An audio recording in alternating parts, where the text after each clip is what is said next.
औज़ुबिल्लाहि मिनश्शैतानिर्रजीम बिस्मिल्लाहिर्रहमानिर्रहीम रब्बि इश्रह ली सदरी व यस्सिर ली अमरी वहलुल उक़दतम मिन लिसानी यफ़क़हू क़ौली सदक़ल्लाहुल अज़ीम। अस्सलाम वालेकुम नाज़रीन, मैं हूँ शहज़ादा शौकत। प्रोग्राम सनत व मईशत में आपके साथ। हम पाकिस्तानी एक कमज़ोर सनत और एक कमज़ोर मईशत में सांस ले रहे हैं। हमारी सनत को भी कमज़ोर रखा जा रहा है, मईशत को भी कमज़ोर रखा जा रहा है। उसके लिए तमाम प्लानिंग एक वर्ल्ड वार 3 है, जो कि अनडिक्लेयर्ड वार है, जिसके तहत एक ऐसी जंग जिसके बारे में ऐलान नहीं किया गया, लेकिन 1960 से लेके ऑनवर्ड वो जंग है जब से IMF क्रिएट हुआ। और IMF क्रिएट ही ये किया गया कि जो गरीब है वो गरीब से गरीब तर रहे और वो गुर्बत की लकीर से बाहर ना आए। तमाम पॉलिसीज़ वो दिखाई जाती हैं कि IMF अपने प्रोग्राम में तमाम गरीब मुल्कों को मदद फराहम कर रहा है, लेकिन वो मदद किस कॉस्ट पे दे रहा है, फराहम कर रहा है, ये नहीं बताया जाता। हमने अपने मुल्क में पिछले ये चंद दिनों से सुन रहे हैं कि IMF प्रोग्राम अप्रूव हो गया, 22वां प्रोग्राम, और $7 बिलियन के लगभग पाकिस्तान को पैकेज मिला। इसके बारे में खुशियां मनाई जा रही हैं। ये बिल्कुल वही दौर है जो 2021 में PTI दौर में IMF के इर्द गिर्द घूम रही थी तमाम हुकूमत के नुमाइंदे, पॉलिटिकल और ब्यूरोक्रेसी सारी, कि हमें वो प्रोग्राम मिल जाए जो IMF का है। उसी सिलसिले में state bank of Pakistan 2021 amendment act भी अप्रूव किया गया। हालांकि पब्लिक हलकों में बहुत ज़्यादा उसके ऊपर क्रिटिसिज्म था कि इसको अप्रूव नहीं होना चाहिए, लेकिन इमरान खान साहब ने उसको अप्रूव कर दिया। उसके तहत तमाम सेंट्रली जो स्टेट बैंक ऑफ पाकिस्तान की सेंट्रल पावर थी वो सिर्फ़ और सिर्फ गवर्नर के पास थी। गवर्नर ही अपने चंद सिलेक्टेड लोगों को अपॉइंट करके अपना वोट बैंक जो 5 मेंबर का होता है उसको पूरा करने के लिए, बाकी गवर्नमेंट की तरफ से 2 ब्यूरोक्रेट, 2 प्रोफेशनल। सो पूरी पावर एक गवर्नर के पास है जो स्टेट बैंक ऑफ पाकिस्तान का है। इसलिए स्टेट बैंक ऑफ पाकिस्तान, और इसके अलावा उसमें अमेंडमेंट की गई कि हम रिस्पॉन्सिबल नहीं है, बल्कि हम state bank of Pakistan quarterly report cabinet में दिया करेंगे और उस पर डिस्कशन हुआ करेगी कि ये परफॉर्मेंस कैसी थी और कैसी नहीं थी। और वो जो प्रिंट मीडिया में हम state bank of Pakistan submit करेंगे अपनी रिपोर्ट, उसी के ऊपर ही बातचीत हो सकती है। जो अनपब्लिश रिकॉर्ड है उस पर बातचीत नहीं हो सकती। हम बात कर रहे हैं कमज़ोर सनत और कमज़ोर मईशत में। IMF का पैकेज आ गया उसी तरीके से जिस तरह 2021 में आया था। मैं उसको प्लानिंग को देता हूँ कि जब IMF प्लान आ गया तो PTI हुकूमत ने ये दावा किया कि ये मेयर्स बड़े अच्छे हैं, हमने हुकूमत ट्रैक पे ले आए हैं, अब सब कुछ ठीक हो जाएगा।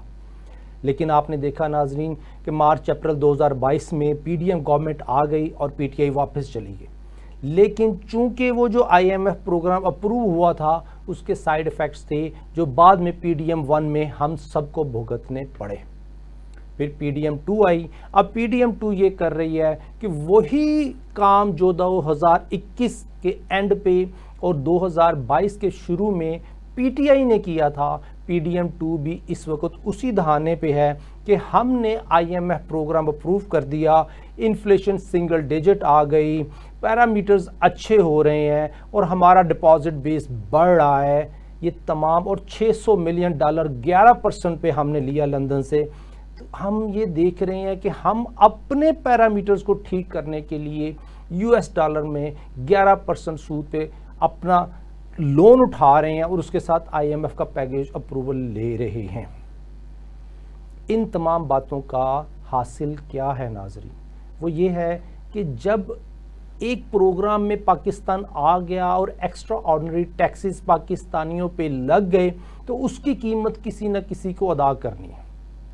आज मैं ये सोलो प्रोग्राम कर रहा हूँ ताकि वो मैसेज कंप्लीट कर सकूँ जो मैं अपने नाजरीन तक पहुँचाना चाहता हूँ।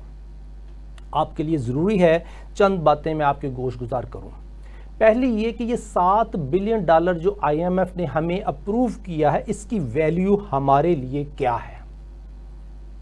हम पाकिस्तानियों ने पिछले 4-5 सालों में 117 बिलियन डॉलर का सूद या तो पे किया है, और अगर पे नहीं किया तो हम पे वो लायबिलिटी क्रिएट हुई है। अगर हम बजट देखें अपने पिछले 4 और 5 साल का बजट, उसमें जो गवर्नमेंट ऑफ पाकिस्तान ने अप्रूवल दिया वो है 117 बिलियन डॉलर। इस साल भी जो गवर्नमेंट की किताबों में सूद है वो 9,750 अरब रुपए है। लेकिन अगर एक्चुअल देखें, आजकल काइबर रेट कम किया गया है जिसकी वजह से डेफिनेटली वो कम हो जाएगा, तो वो जो एक्चुअल बनता था आज से 1 महीना पहले इकोनोमेट्रिक्स में, वो 12-13 हज़ार अरब का सूद बनता था जो हम पाकिस्तानियों ने देना है। अब अगर 7 बिलियन डॉलर को हम एवरेज देखें कि पिछले 5 सालों में जो सूद है, उस एवरेज की मद में ये 7 बिलियन डॉलर की जो अगले 37 माह में हमें डिलीवर होना है, इसकी कोई हैसियत नहीं है। इसका मतलब ये है कि ये 7 बिलियन डॉलर जो हमें दिया जाएगा, ये सूद की मद में वापस उनके पास चला जाएगा। तो ये हल नहीं है। एक प्रोग्राम में एक इकोनॉमिस्ट हमें बता रहे थे कि 10-11 करोड़ से ज़्यादा गुर्बत की लकीर के नीचे हैं और 8 करोड़ के करीब लोग गुर्बत की लकीर में जाने वाले हैं, क्योंकि कास्ट ऑफ लिविंग बहुत ज़्यादा है और हमारी इनकम कोई नहीं है। इस मामले में 7 अरब डॉलर का ये IMF का जो इंडिकेटर है, ये हमें साफ और साफ बता रहा है कि अगले 4 सालों में, अगले 5 सालों में जो 37 माह हैं, ये 12-13 3 साल और 3.5 साल हैं, इसमें हम पाकिस्तानियों को जो ये 7 अरब डॉलर है जो आना है और वापस जाना है सूद की मद में, ये एक ब्रीदिंग स्पेस है जिसकी बेस पे बाकी जो लैंडिंग इंस्टीट्यूशन है वो हमें और ज़्यादा कर्ज देंगे। अब कर्ज की नोयत में मैं हमेशा कहा करता हूँ कि 1970 तक जो पाकिस्तानियों पे कर्ज था वो 40 लाख रुपए पर डे के हिसाब से बढ़ा, और उसके बाद 1980 तक 3 करोड़ 20 लाख रुपए पर डे के हिसाब से बढ़ा, और 1980 से 90 15 करोड़, और फिर 1990 से 2068 करोड़ रुपया पर डे हम पाकिस्तानियों पे कर्ज बढ़ा। अब ये देखें 40 करोड़ से बढ़ के 68 करोड़ तक 2000 तक था। लेकिन जब मुशर्रफ साहब का दौर आया 2000 से 2010 बीच में, पीपल पार्टी भी इसमें रही, 1 अरब 62 करोड़ रुपए एवरेज पाकिस्तानियों पे कर्ज बढ़ा। अब 9 अरब 87 करोड़ रुपए उसके बाद 2010 से 2020 और 2020 से 22 तक 17 अरब 47 करोड़ रुपए पर डे के हिसाब से बढ़ा। सिर्फ PDM 1 का जो दौर था उसमें 55 अरब पर डे के हिसाब से, PDM के दौर में जब क्रैश पीरियड था तो 55 अरब पर डे के हिसाब से बढ़ा। तो अब कंपैरिजन कर ले नाजरीन कि 55 अरब पर डे डॉलर में क्या बनते हैं, और ये 7 बिलियन डॉलर अगले 3 सालों में जो हम लोगों पे कर्ज चढ़ेगा, ये किस मद में आ रहा है और ये कहाँ जाएगा। हाँ, मैंने अगर आपको, मेरे ज़िम्मा है ये कि हम वो चीज़ नाजरीन को और हुकूमत वक्त में अब ब्यूरोक्रेट्स को और अपने दोस्तों को बताएं कि जो मसले का हल है। IMF से कर्ज अप्रूव करके आज के दिन को और अगले 3 सालों को गुजारने के लिए जो हमने प्लानिंग की है, इसे कहते हैं शॉर्ट टर्म प्लानिंग। हाँ, अगर मैं CEO हूँ किसी स्टेट ऑन ऑर्गेनाइजेशन का, मैं मिनिस्टर ऑफ फाइनेंस हूँ किसी पाकिस्तान जैसे गरीब मुल्क का, तो मैंने अपने CV को तो बेहतर करना है। देखें जी, मेरे इस दौर में हमने ज़िंदगी ठीक गुजारी। बात यह है कि मैंने ये 3 साल का दौर तो शॉर्ट टर्म रिकवरी कर ली, लेकिन अगले 30 साल का कौन जिम्मेदार है। 2018 से लेके 2022 तक जो करेंसी डीवैल्यू पाकिस्तान की हुई, उसकी प्राइस हम पाकिस्तानियों ने कैसे पे की, किस तरीके से पे की, और हमारे आने वाले बच्चे कैसे पे करेंगे, ये सवाल मेरा होता है हर इकोनॉमिस्ट से। अब हमारे इकोनॉमिक्स को जवाब देते हैं, वो इकोनॉमिक्स के लिए ऐसे तो देते हैं, लेकिन फाइनेंशियल इकोनॉमिक्स के कॉन्टेक्स्ट में वो जवाब नहीं देते।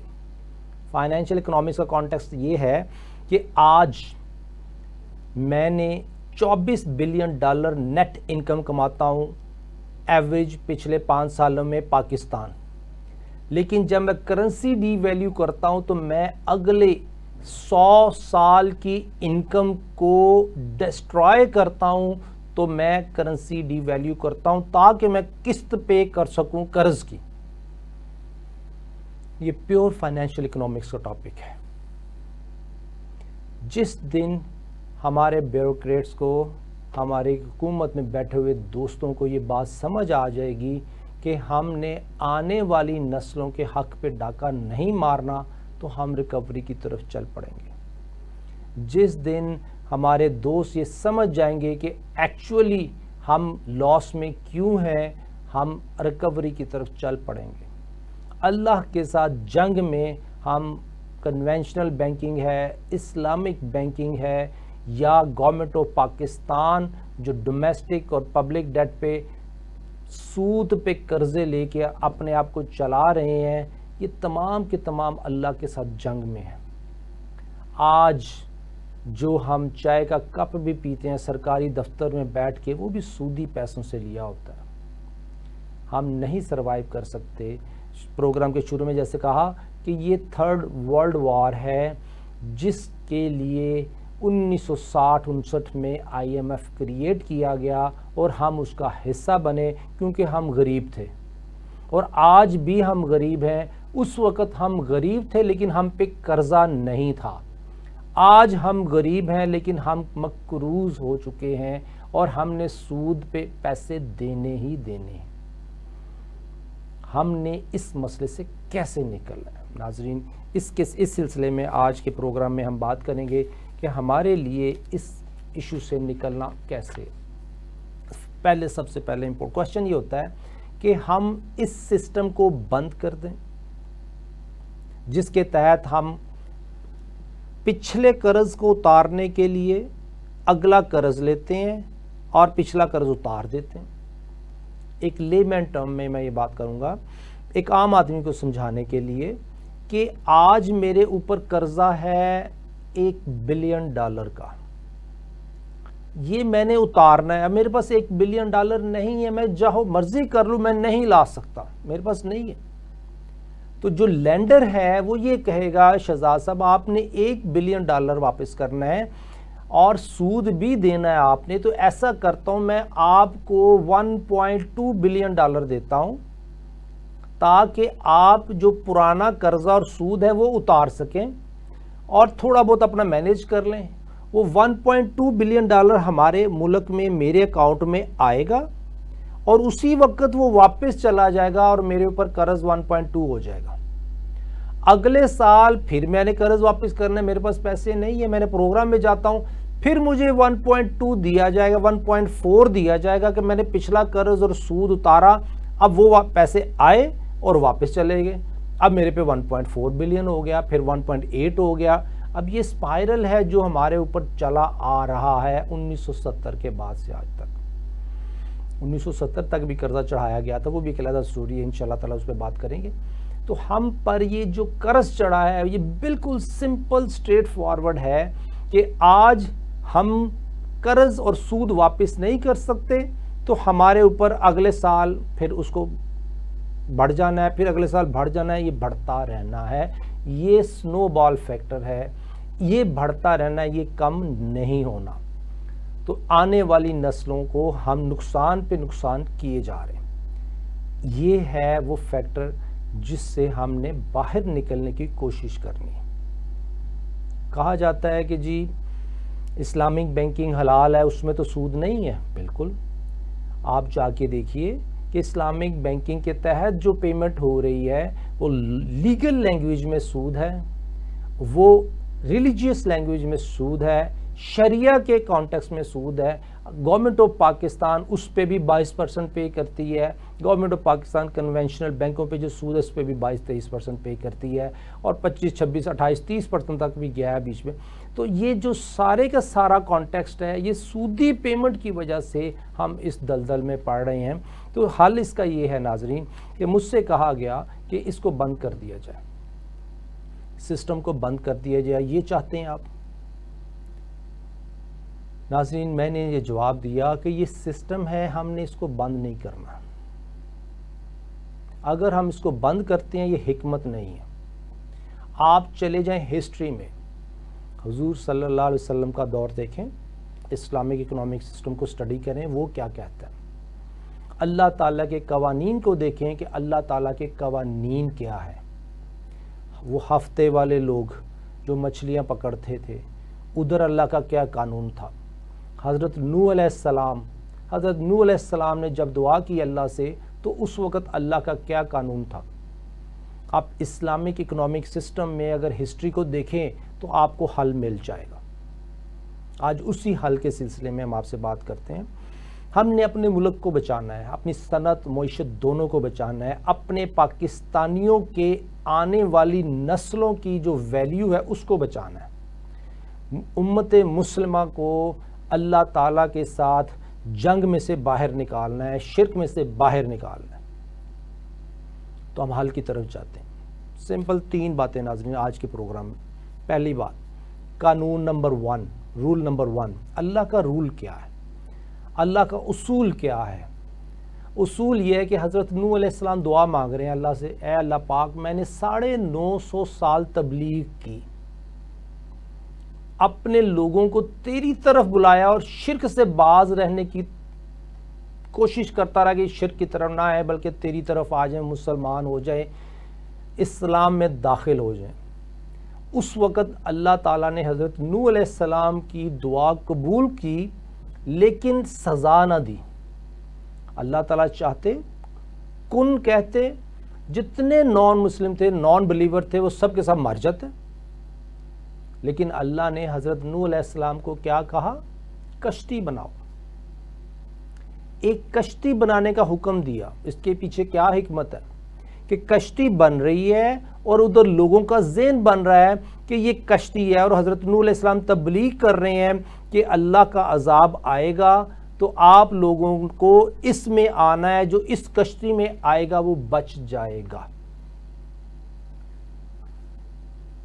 बात वही है कि अल्लाह कुन कहते तो सारे मर जाते जो नॉन बिलीवर थे, लेकिन अल्लाह ने ऑप्शन दी, आखिरी दम तक ऑप्शन दी। जब अजाब कश्ती तैयार हो गई, पानी आ गया, अजाब आ गया, उस वक़्त भी अल्लाह ताला के रसूल नबी हज़रत नूह अलैहिस्सलाम वो तबलीग कर रहे हैं अपने बेटे को और कह रहे हैं कि कश्ती में आ जाओ। हज़रत नूह अलैहिस्सलाम के बेटे के पास ऑप्शन थी कि वो कश्ती में आए, ईमान ले आए, तो वो बच जाएगा। और बाकी लोगों के पास, जिनके पास ऑप्शन थी, वो ऑप्शन अवेल नहीं की, वो तमाम के तमाम अल्लाह ताला के अजाब के तहत ख़त्म हो गए, ज़िंदगी उनकी ख़त्म हो गई। तो उसूल एक ये आया कि अल्लाह ताला का के उसूल ये है कि ऑप्शन दी जाए हर उस इंसान को कि ये सीधा रास्ता है, कश्ती में आ जाओ, अल्लाह ताला के साथ शिर्क नहीं करो। दूसरा रास्ता जिस पे जो मर्ज़ी करो, वो जो अल्लाह जाने वो उनका काम जाने। एक ये मिसाल है। इसका मतलब ये कि अचानक ख़त्म नहीं किया गया, ऑप्शन दी गई। नाज़रीन दूसरी मिसाल, हफ्ते वाले लोग। हफ्ते वाले लोग क्या करते थे? हफ्ते वाले दिन मछली पकड़ना मना थी। अल्लाह ताला ने मना किया था कि हफ्ते वाले दिन आप मछली का शिकार नहीं कर सकते, इकोनॉमिक एक्टिविटी में ये मना था। अब इस वक्त हफ्ते वाले यहूदियों ने ये फैसला किया कि हम अल्लाह के कानून की वायलेशन नहीं करेंगे, लेकिन उन्होंने हीला ये निकाला कि मछलियों को पाउंड्स में पकड़ के तालाबों में बंद कर देते थे हफ्ते वाले दिन, और उनको ज़िंदा रखते थे और इतवार वाले दिन पकड़ते थे, और इस पे उन्होंने फतवा वगैरह लिया हुआ था कि ये हलाल है। हीला करके उसको हलाल बना दिया। अब अब ये यहूदी कहते थे कि हम मुसलमान हैं, हम ईमान वाले हैं, हम अल्लाह के साथ हैं क्योंकि हमने कोई गुनाह नहीं किया, लेकिन असल में वो गुनाह था, अल्लाह के साथ मकर था, अल्लाह के साथ अल्फाज नहीं है कि हम ये कर रहे हैं कि ए अल्लाह पाक, ये जो हमने मछलियां ट्रैप की हफ्ते वाले दिन तालाब में जिंदा रखा लेकिन पकड़ी इतवार को, तो हमने तेरे कानून की वायलेशन नहीं की। अल्लाह को ये बात पसंद नहीं आई। अब इसके बाद वहाँ पे 3 ग्रोह बन गए। एक वो जो ये गुनाह करता था, वो इससे डायरेक्टली बेनिफिट उठाता था। दूसरा ग्रोह वो ये कहता था कि ये जो कर रहे हैं हमें क्या, अगर ये दीन में रखना डाल रहे हैं, दीन के साथ हीला कर रहे हैं और अल्लाह के साथ फरेबकारी कर रहे हैं, अस्तगफुरुल्लाह, तो इसके ऊपर दूसरा ग्रोह ये कहता था हमें इससे कोई सरोकार नहीं, हम तो गुनाह नहीं कर रहे, लेकिन वो बेनिफिशियल उस सिस्टम का हिस्सा थे जो उधर ही रह रहे थे। तीसरा ग्रोह जो मना करता था इनको कि ये अल्लाह के साथ फरेबकारी मत करो, अल्लाह को धोखा देने की कोशिश मत करो, ये हीला है, ये गलत है, ये फ्रॉड है, लेकिन उनकी बात नहीं मानी जाती थी। इस वजह से वहाँ पे अमीर अमीर तर हो गया और गरीब गरीब तर हो गया। जो हलाल कमाना चाह रहा था उसके लिए मुश्किल था जीना इकोनॉमिकली, लेकिन जो मछलियाँ पकड़ रहे थे हफ्ते वाले दिन के साथ हीला करते हुए इतवार को, वो अमीर से अमीर तर होते गए। उस वक़्त भी कुरान मजीद में है, हदीस में है कि एक साहब ने, एक ग्रुप ने फैसला किया कि हम ये जो गुनाह की गलाजत है इससे अपने आप को अलहदा कर लें। दीवारें बना ली और अपने आप को अलहदा कर दी।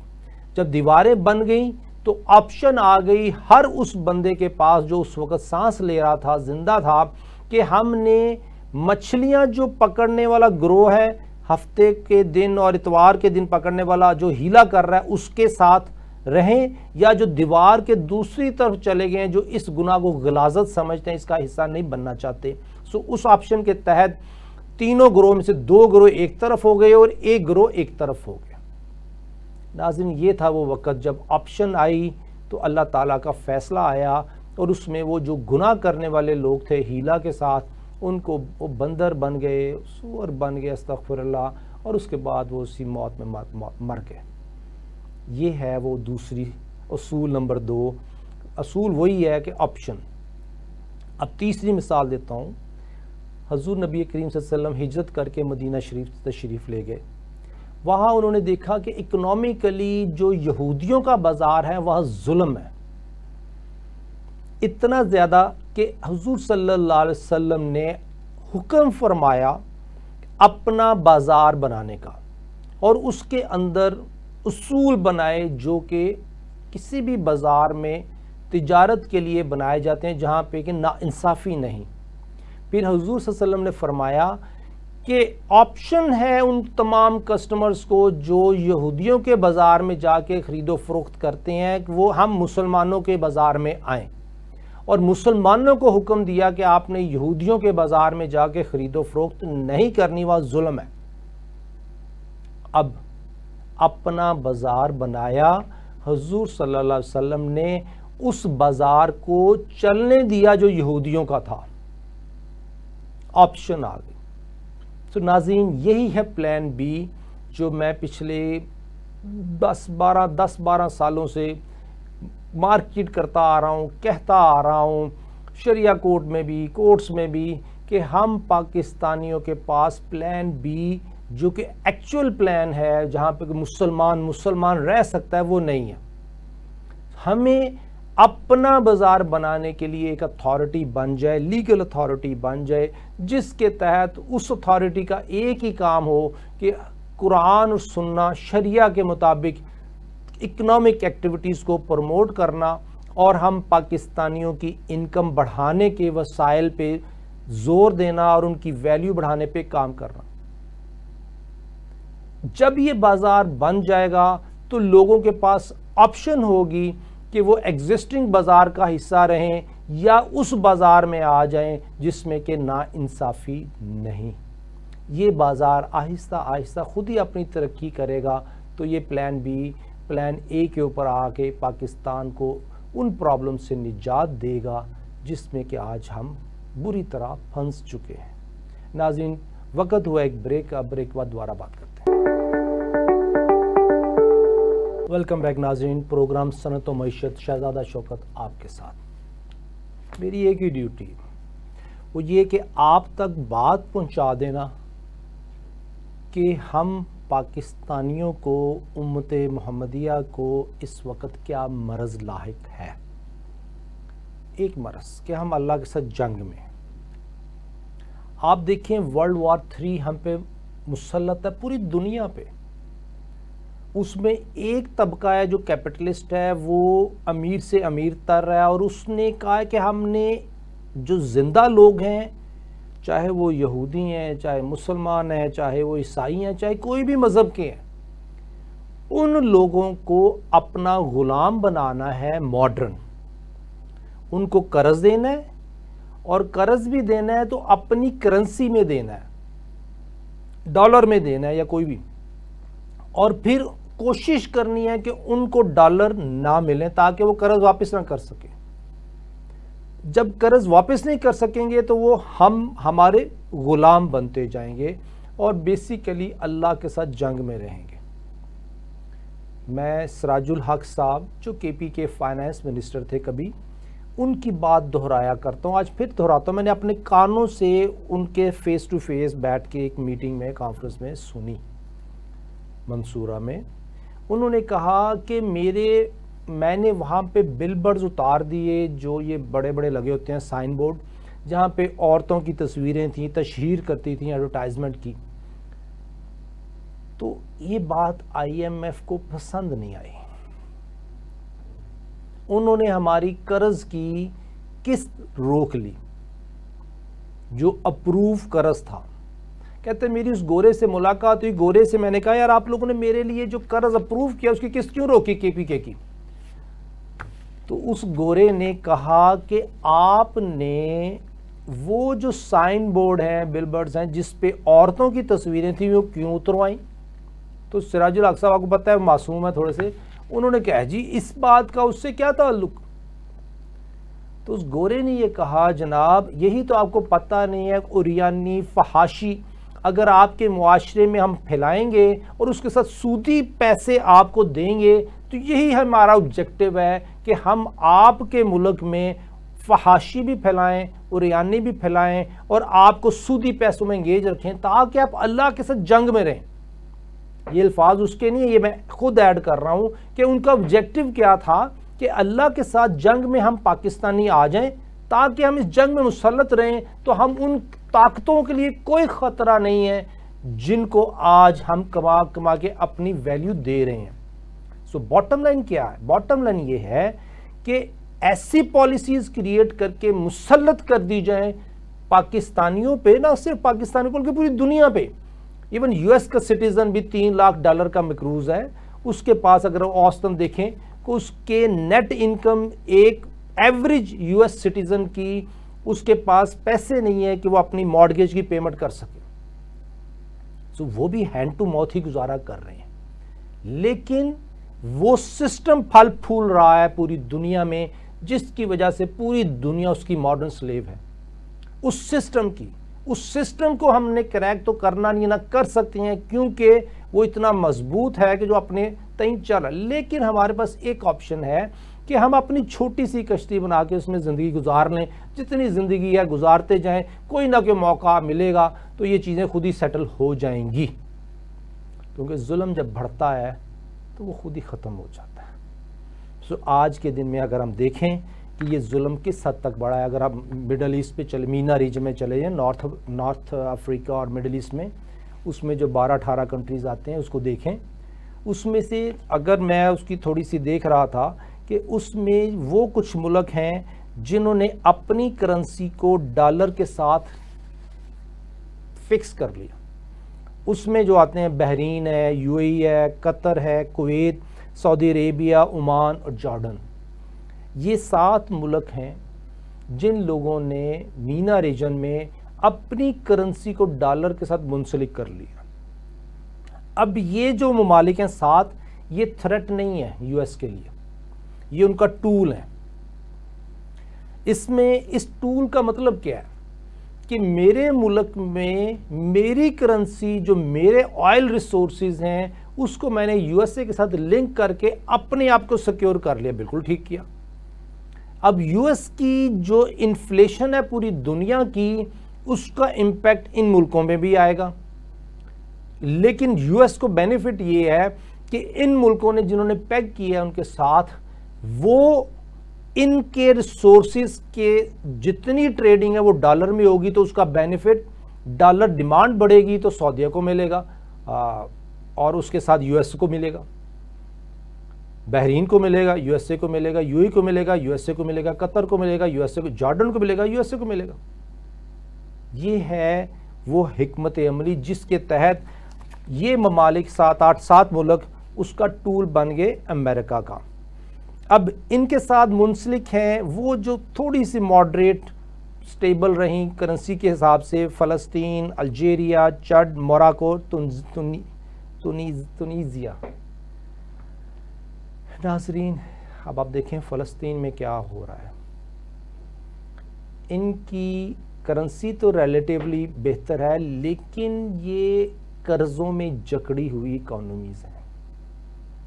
छोटा मुल्क है फ़लस्तीन, कर्ज़ भी उसी हिसाब से है। इजिप्ट बड़ा मुल्क है, उसी हिसाब से कर्ज़ है। मोरक्को छोटा मुल्क है, कर्ज़ भी उसी हिसाब से। लेकिन अगर आप देखें तो इनकी इकॉनमीज़ में फॉरेन डेट का, पब्लिक डेट का एक उनसर आ गया, सो वो ट्रैप हो गए उसमें।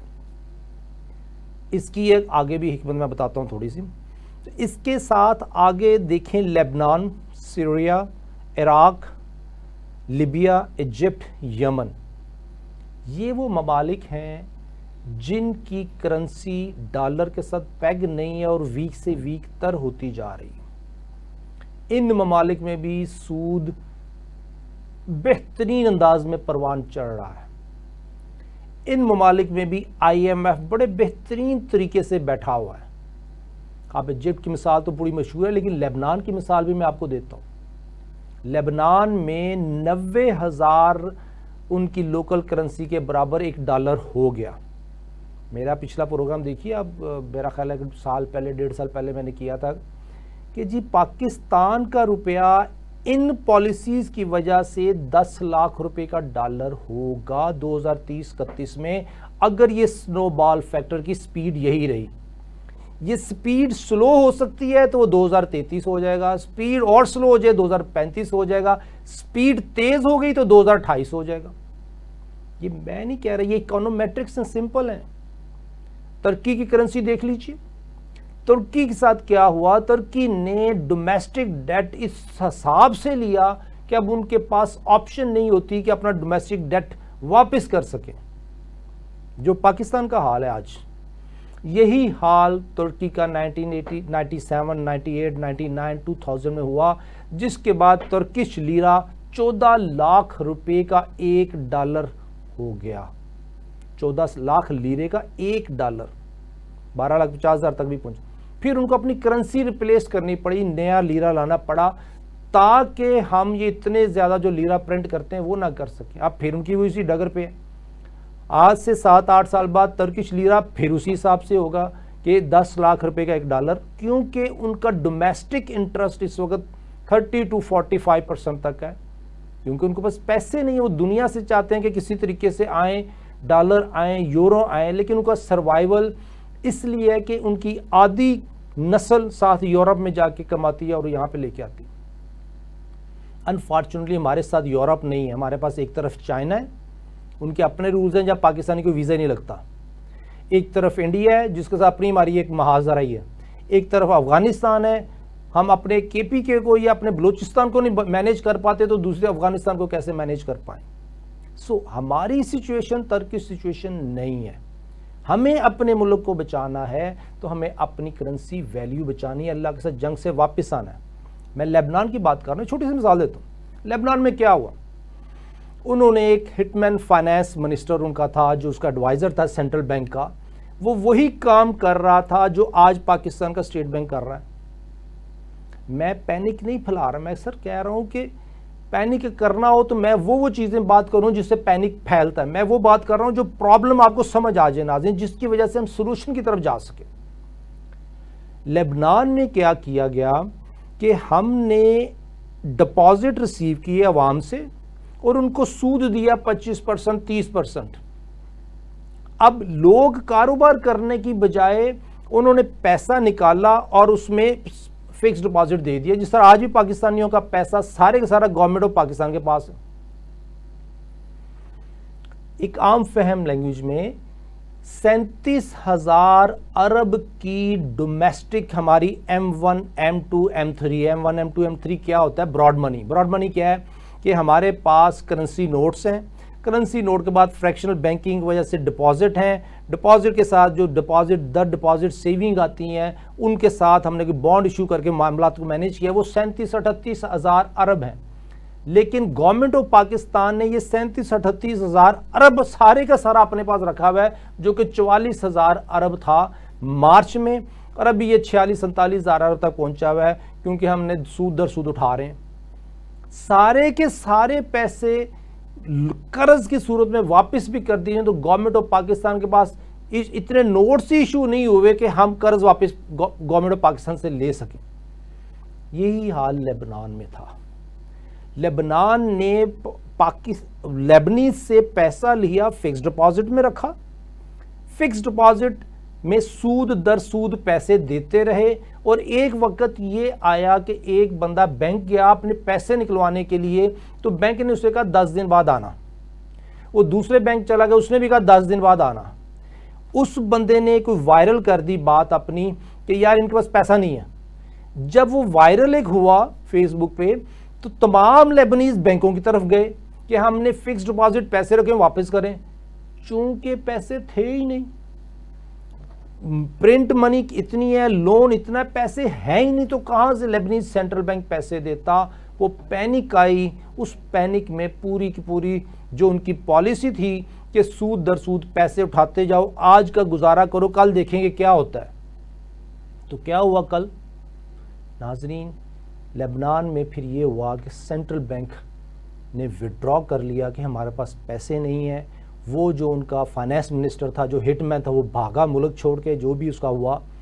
लेकिन तमाम लेबनीज क्राइसिस में चले गए। अब वो लेबनीज जो सूद खा रहे थे, अल्लाह के साथ जंग में थे, मुसलमान और ईसाई दोनों उधर हैं, तो वो अल्लाह के साथ जो जंग में थे वो उनके गले पड़ गए। अब उनका ओरिजिनल पैसा भी गया, अब सूद भी नहीं आ रहा। इस सिचुएशन में रेस्क्यू किसने करना था? IMF ने। लेकिन उन्होंने उस तरीके से रेस्क्यू किया कि आप अपनी करेंसी डीवैल्यू करते जाएं।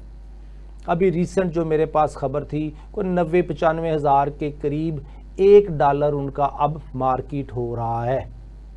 अब उनको 90,000 में $1 खरीदना पड़ता है, इसलिए कि कर्ज दर कर्ज गए और प्लान बी नहीं था।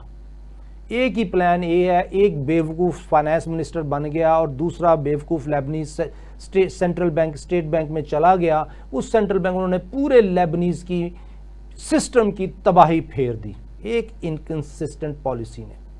वही इनकंसिस्टेंट पॉलिसी इजिप्ट में भी है, जिसकी वजह से इजिप्ट क्राइसिस में है और कुछ नहीं बोल सकता। फ़लस्तीन में बच्चे मर रहे हैं, लेबनान में बच्चे मर रहे हैं, और हर तरीके से एहतजाज के बावजूद उस पर कुछ नहीं कोई बोल रहा, क्योंकि मीना रीजन में एक वो ग्रुप है जो पैग किया हुआ है डॉलर के साथ, एक स्ट्रेटेजिक अलायंस में है, वो कुछ नहीं कर सकते।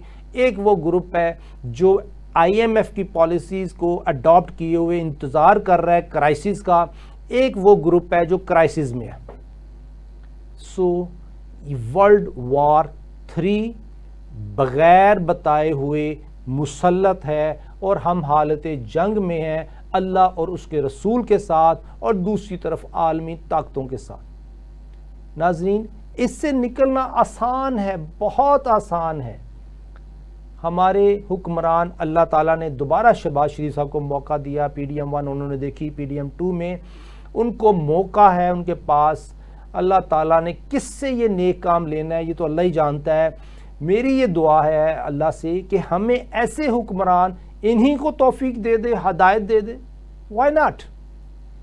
इन्हीं को आज ही हिदायत आ जाए तो हम पाकिस्तानी एटलीस्ट एक एक करके उस सिस्टम को ठीक करना शुरू कर दें जिसमें हमारी आने वाली नस्लों की वैल्यू डिस्ट्रॉय हो रही है।